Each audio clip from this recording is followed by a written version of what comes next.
والصحراء حاولوا منذ البداية وضع منافسهم تحت الضغط، غير أن المفاجأة كانت بحرينية في أول كرة ثابتة.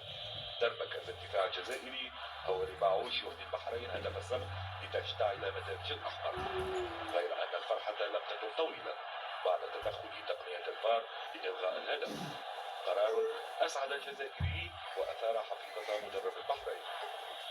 بعد الهدف الملغى ارتفع رصيد الثقة لدى اللاعبين البحرينيين ليعودوا لتهديد مرمى منافسهم، لكن غاب عنهم التجسيد. بعدها عاش الحاضرون في استاد خليفة 6 دقائق من نار من خلال 3 أهداف جعلت الفرحة تتأرجح بين جماهير هذا وذاك.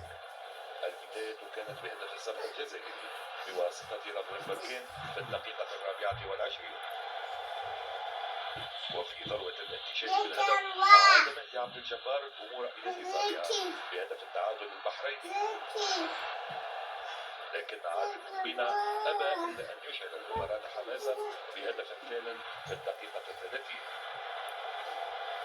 وعندما كان الشوط يسير للنهاية تحصل القدرة على ركلة الجزاء نجح ياسين بن في تحويلها إلى هدف ثالث انتهى بعدها الشوط الأول.